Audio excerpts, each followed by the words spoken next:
Welcome to Asian Book Club, where we highlight Asian and Asian American authors. We are your hosts, Jamae and Sabangan. and I'm Stephen Park. And today we bring you read 4 of our book, Blossoms on a Poisoned Sea by Mariko Tatsumoto.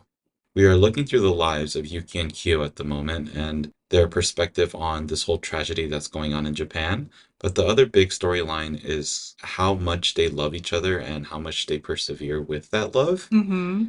Along with that and other instances that have happened in this story, it got me to thinking, do you believe in fate or that people are fated?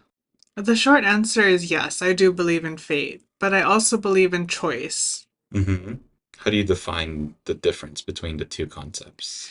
I believe that fate brings options and brings you to each other, but decisions and choices allow us to choose whether we love the person or not, or choose whether to continue walking down the same path together. And I guess from another standpoint, I was looking at fate. Do you believe in life's fate? Like things happen for a reason, whether they're good or bad? I don't know if everything happens for a reason. At least in my mind, there's not a reason for everything. I don't know if fate is a real thing, but I do feel like what you are provided in life, you can turn into and mold into a different perspective to maybe have some things be more positive than they seem. Mm-hmm. And I do think we are all supposed to face certain challenges. And I guess it's not really fate, but in a way it could be. It's things are bound to happen to you. It may not be destined, and there's probably some parallel universes where things aren't happening the way that they are in your current life. Right. But the thing I sometimes get caught up with is when people believe in fate and they say, this is the one thing that was supposed to happen, it kind of leaves you without any choice. And then it's Mm-hmm. what's the point of the life that you're living and the decisions that you're making if everything's supposed to be fated? Exactly. But it definitely seems like this book was written for these two to be together, but at the same time, they are very much wanting to stick with each other and they go through their trials and tribulations and face a lot while they're only 18 and they've only Mm-hmm. known each other for 4 years, I think. So Mm-hmm. we can see them, although some may define this as fate, we can see them persevering through the challenges that they're presented with to be with each other. Definitely. And we can see that specifically in this read where there's a conscious choice of choosing each other. Hmm. And speaking of choosing, you always have a choice in things that you might be interested or want to purchase, but we can hopefully help you with that choice, and that's going to be our recommendation for the week. Our recommendation for the week is Kurumi Conley. Kurumi Conley is a glass artist currently based in Portland, Oregon. She is known for her patterns and motifs that revolve around flowers, plants, animals, and the seasons. For me, the reason why I appreciate her work is because of how intricate everyday houseware can be, specifically chopstick rests, saucers, bowls, and other houseware. They become works of art themselves, whether you choose to display them or use them. You can learn more about Kurumi Conley's work through her website at kurumiconley.com. That's KURUMICONLEY.com, and you can find her on Instagram at Kurumi Conley Glass. Yep, and that's going to be our recommendation for the week. Okay, so this is our fourth read of Blossoms on a Poisoned Sea by Mariko Tatsumoto. We have just read pages 257 through 334, and that was chapter 32, Arrested, through chapter 37, The Life of a Maid. What have we learned prior to this read? Before this read, we learned that the Minamata disease continues to ravage Yuki's family, including her little sister Tomoko. In addition, Minamata society shuns her family because of the disease, vocally accosting them. And on top of that, Kiyo is swept up in the Fishers riot, getting arrested with the rioters. Yeah, and in this upcoming read, there's quite a bit of dark detail, and so there's going to be a fair amount of trigger warning within our read. One of them is going to be revolving around rape, and the other one is going to be revolved around murder. So we are going to kind of go directly into those instances. So if you have any issues with those topics and those concepts being discussed, it's probably going to be about half the episode that we talk about it. So maybe 10 minutes ish, because it is a bulk of the details that we need to get through. or consider skipping this episode altogether. Yeah. So let's talk about it because Yuki starts off in a seemingly great place. Mm-hmm. She is working for this warehouse and doing what is deemed men's work. Mm-hmm. So she's moving heavy boxes, but it's a job that she pursued and she went after because the pay was so much greater than any other job that she had. Right. So she was much more interested in the outcome of the work than the actual task. So she was willing to put herself through a lot of body ache, a lot of fatigue, Mm-hmm. and put herself in danger because she's ending up in a place where it's only men. And that kind of comes back to bite her in the end. Yes, and unfortunately, even though her family and Kiyo both say that she shouldn't do this because she's putting herself in danger, she still chooses to do this work despite both her family and Kiyo being afraid for her. Right. And there is some safety with the coworkers that she has. Because there are two other guys that are working the box lines that do help her not only get the job, but provide a source of learning the tasks as she's going along. Mm-hmm. And from what I was reading, seemed like a provision of safety while she was there Mm-hmm. from the other men that might be dangerous. Right. But on a certain day that those two had to go on a distribution call, so they had to go somewhere else, it was just Yuki and Zumoto, the manager of the warehouse, and Zumoto ends up taking advantage of Yuki. Yes. And like we said up at the top, if you haven't read it yet, know that chapter 34 is where both the trigger warnings are, and just to take care of yourself while reading this, because even though it's not graphic, it is pretty descriptive. Mm-hmm. And without going into too much detail, Zumoto ends up raping Yuki. He ends up overpowering her, and adding to that, he talks down to her and mentions that she can't do anything about it. She can't go to the police because they won't believe her. She can't talk to anyone because people will see her as kind of like lowlife because she Mhm. comes from the fisherman's village. Right. Which is like a double marginalization. Mhm. Not only is she a woman during this time, but she's also a woman who's part of a fisher family. Right.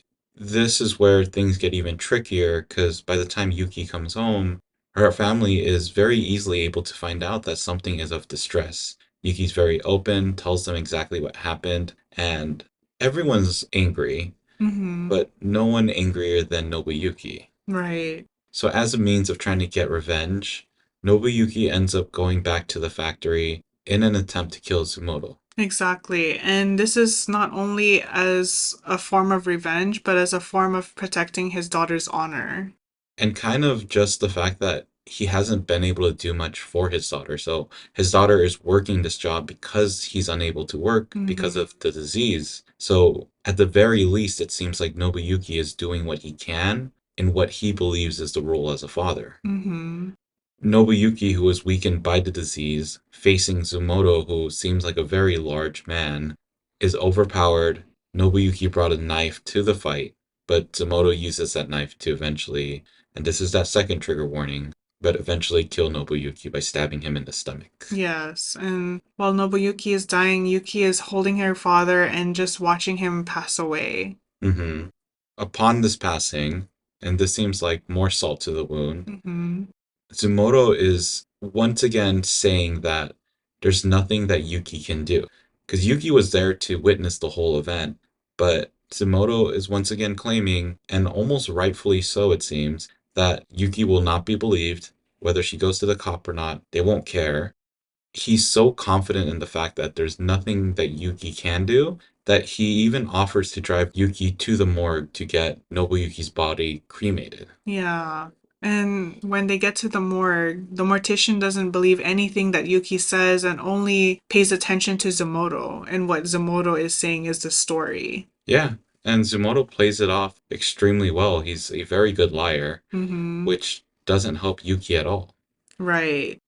This puts Yuki's family in a bind again.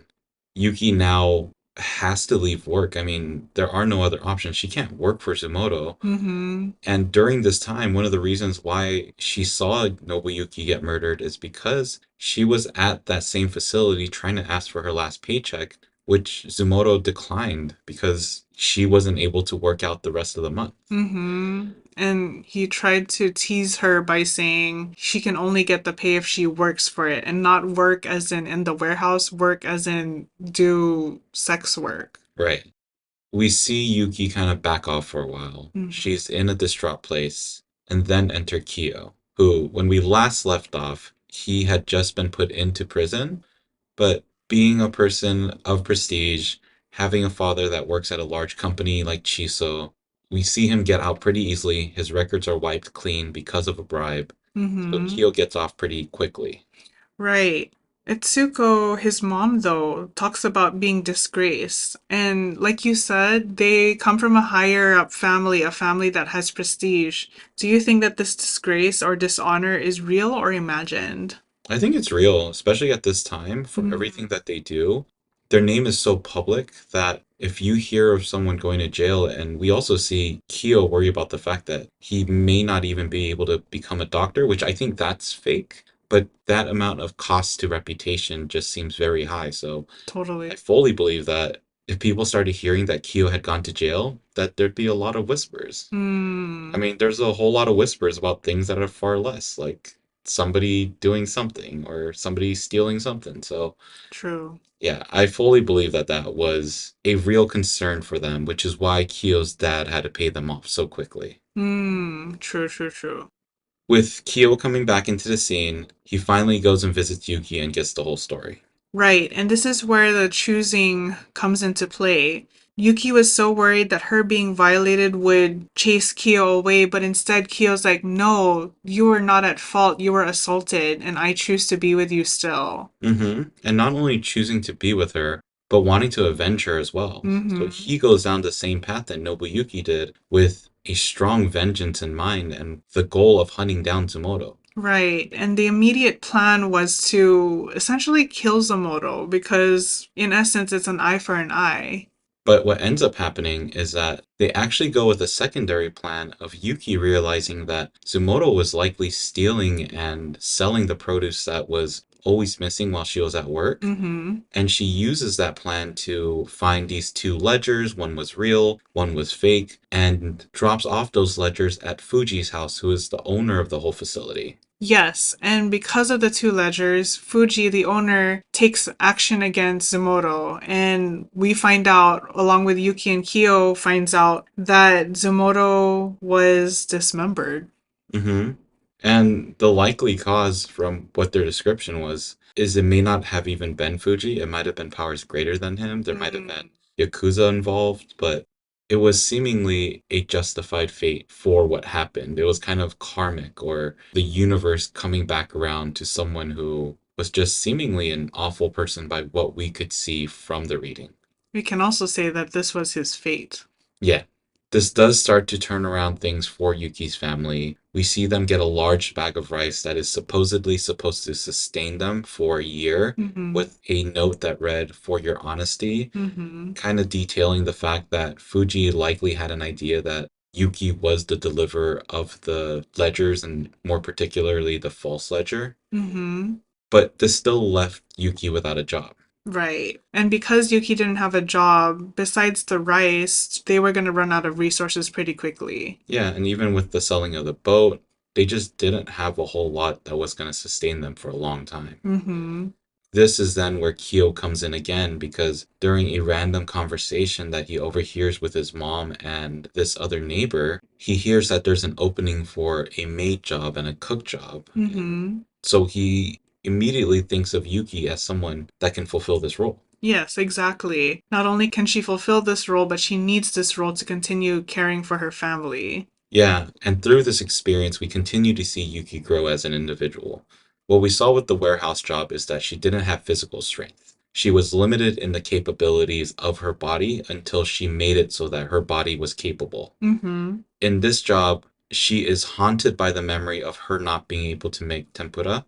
She is also stuck in a position where she has messed up on the first day multiple times, not being able to cook the right things like an omelet, and not being able to know how to use a washing machine. but her ingenuity has her go out to a store that sells washing machines so that she can learn how to use it. She then goes to a restaurant and asks them how they make their omelet so that she can then figure it out. Because this is a time without Google. Google would have made her life so much easier. Google and YouTube would have made her life so much easier. Yeah.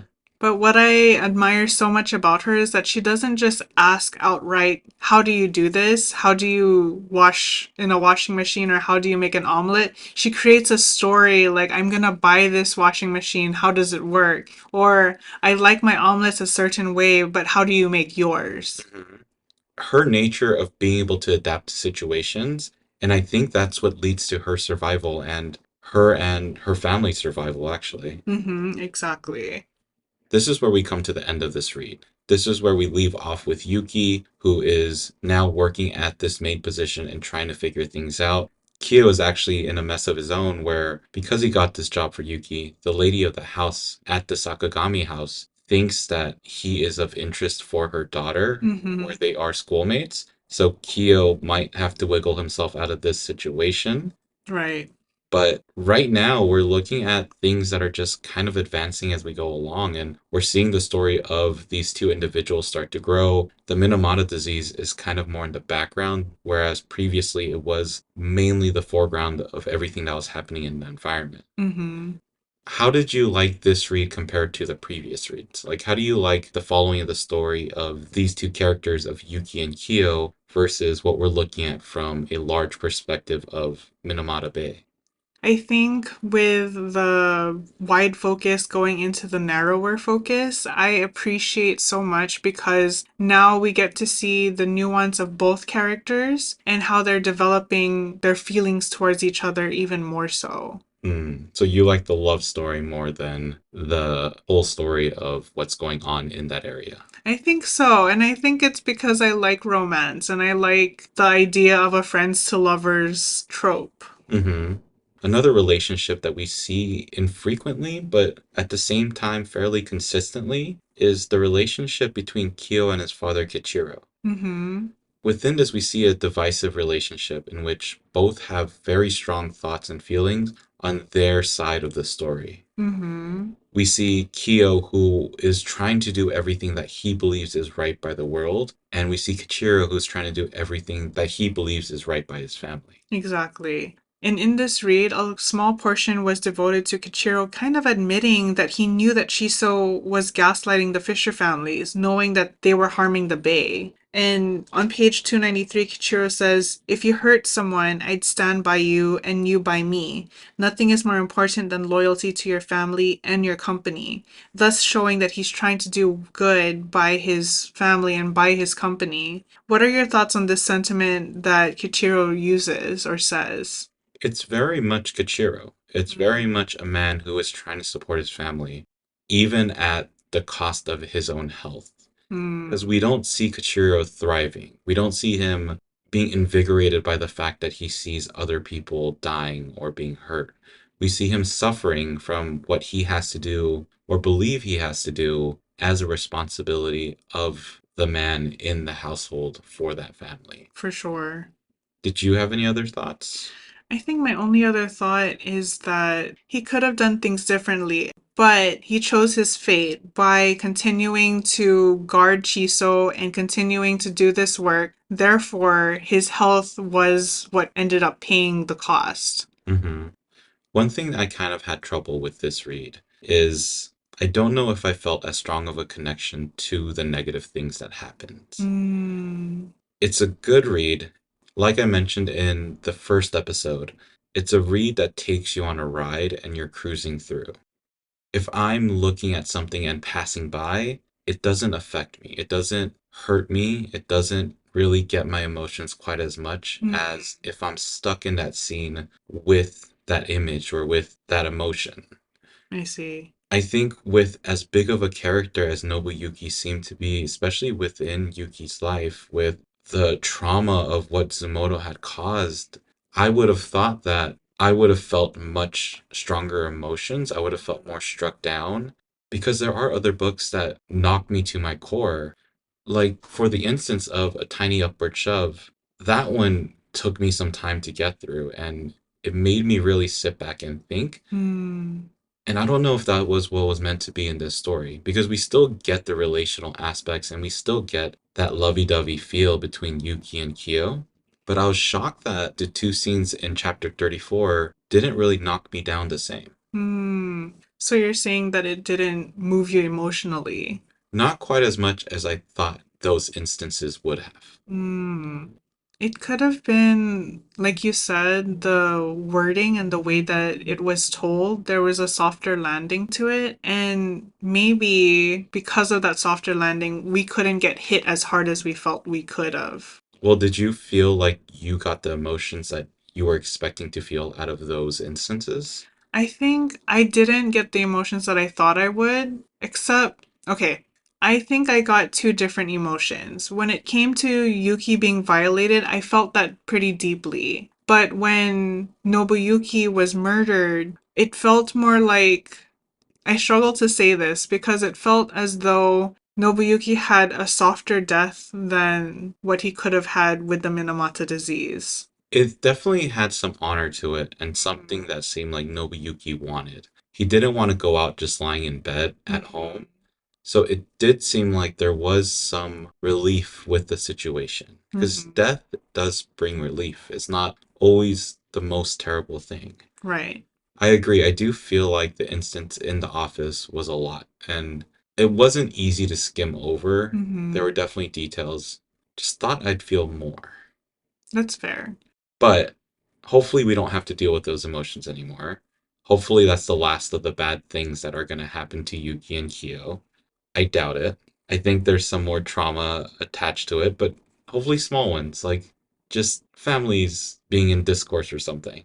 I don't think so. We're going into the last and final read, and if we know anything about the ending of a story, that's when all the big things start to happen. And I'm pretty sure big things are gonna come following what we've already read. So, in this fifth read and last read, we are going to be reading pages 335 through 410, which is chapter 38, What's a Treasure Worth, through 41, Validation, and the epilogue. So, that'll lead us to the ending. And if you have any thoughts or you have any feelings on this so far, how can people share that with us? You can email us at asianbookclubpod@gmail.com or join the conversation on Instagram at asianbookclubpod. We also have our website, which is asianbookclubpod.com, that has our bookstore where you can find books that we've read in the past, books that we recommend, and books that we plan to read in the future. And a great way to support us is to rate, review, and subscribe to the podcast. Otherwise, make sure to be happy, be healthy, and read a book. Ingat. Bye. Bye.